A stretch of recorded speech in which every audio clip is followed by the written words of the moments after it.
Hello everyone, Courtney here. Did you complete your CASAR exercise from episode 51? If not, and you are just tuning in now, I would recommend you listen to episode 51 first on understanding your product's audience so you can create a hit list of your dreams. This is part 2, where once you have completed CASAR, understanding your product's category, audience, similar products, application, and best retailers. Now we will start using that information to help us find companies with large distribution. Welcome to episode number 52. Let's get into it.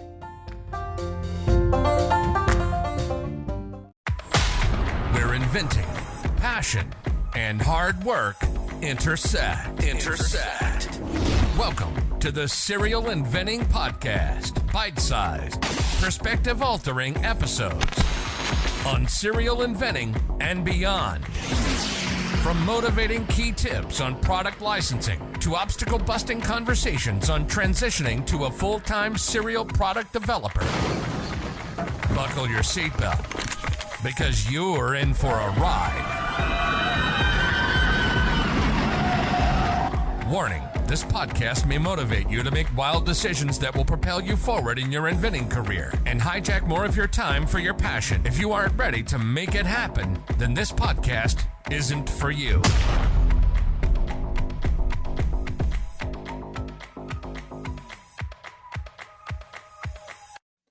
We will be utilizing the finished CASAR for the Baby Bites Keeper that is located in the show notes if you would like to follow along here.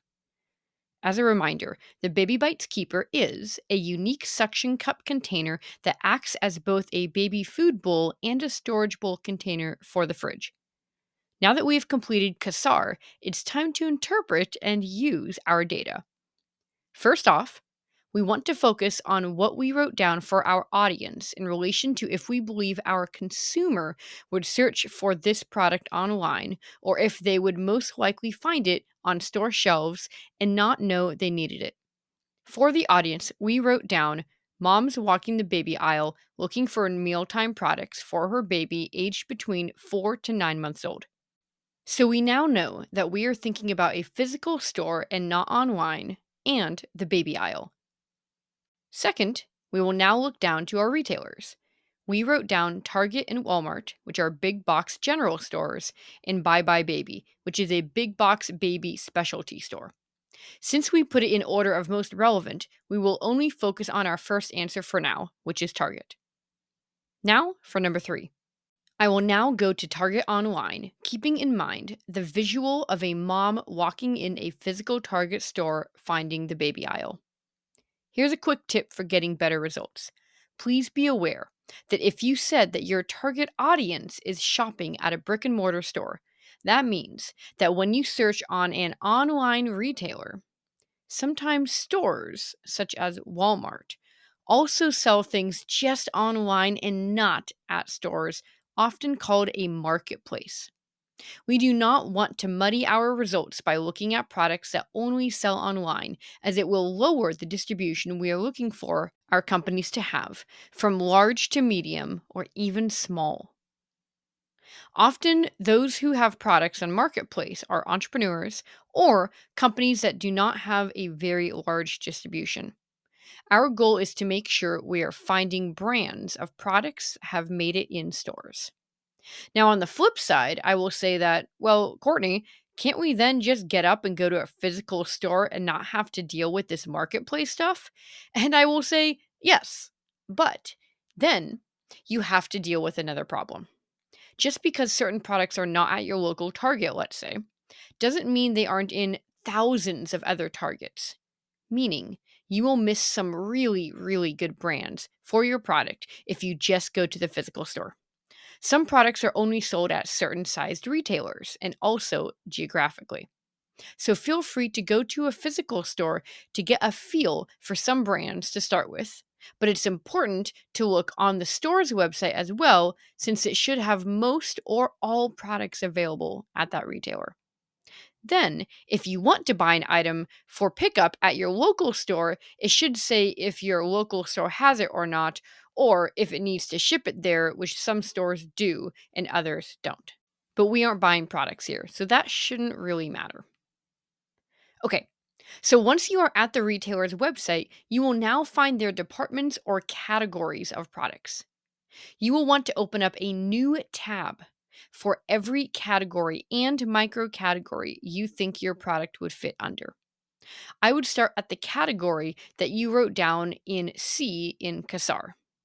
There may be just a couple micro categories that it could fit under, or there could be a dozen. As you are evaluating each category, scroll through each one you opened up a tab for that you could see your product fitting in, and by seeing similar products that you wrote in S in CASAR. I have noticed that I think my concepts would fit in a few categories, but once I open them all up, I don't see similar items, so I close those out and only leave open the ones that truly have similar products. Now that you only have a few tabs left up that you can see your product fitting into, go ahead and write down all of these micro categories still left up and number them in order of best fit and the retailer they belong to, so you can always go back to this search anytime. I will now do this for the Baby Bites Keeper.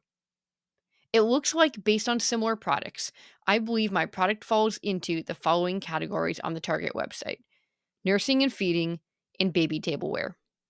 Target also has a subtype, so I also wrote down those, which were baby bowls, cereal bowls, snack bowls, and pasta bowls.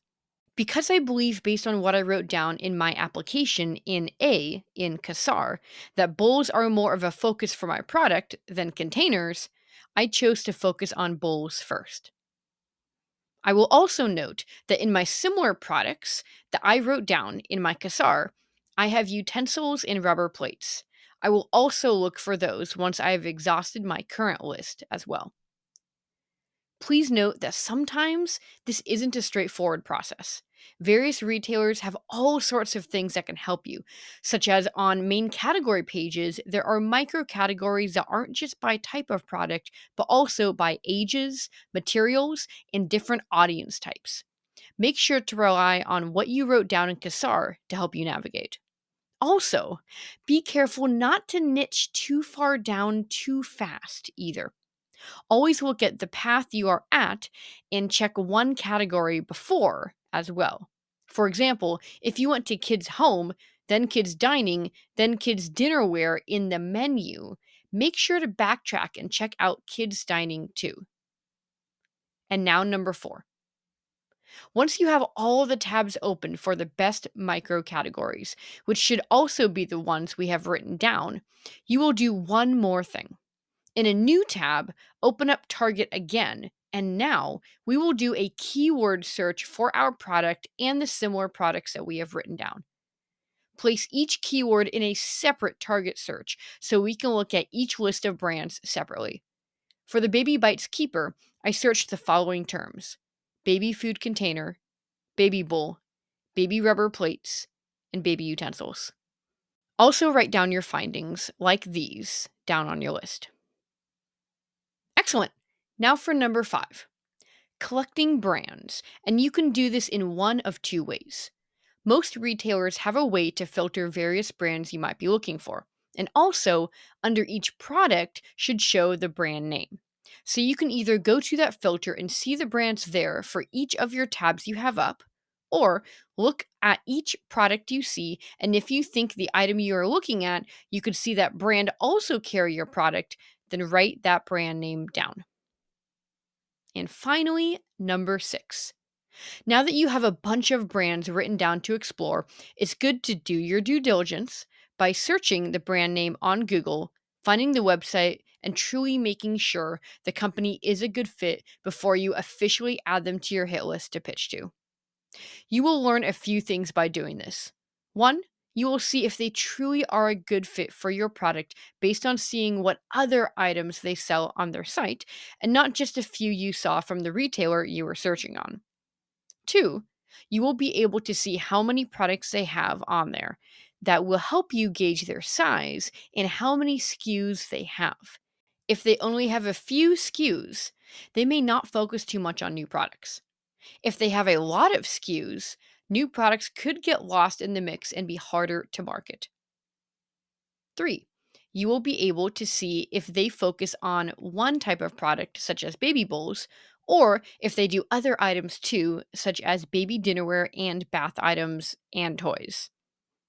And 4, you will be able to see if they even have a website. I would recommend not pitching to a company if they don't have a website. You may find that if you can't find a website, you may see search results pop up, including other companies selling that same product, including internationally, and maybe even just the retailer you found it at. Which, if that is the case, then that probably means that brand is a brand created under that retailer, which is called a white label or a home brand, such as Kirkland for Costco or Good and Gather for Target. And there you have it. Just by doing these 6 steps, I was able to find over 50 brands that fit the Baby Bites Keeper. And not only that, but through this method, each of these companies have great distribution, so the efforts are worthwhile. And don't forget, you can do this again and again with the other retailers you wrote down and using different keywords and categories on the site.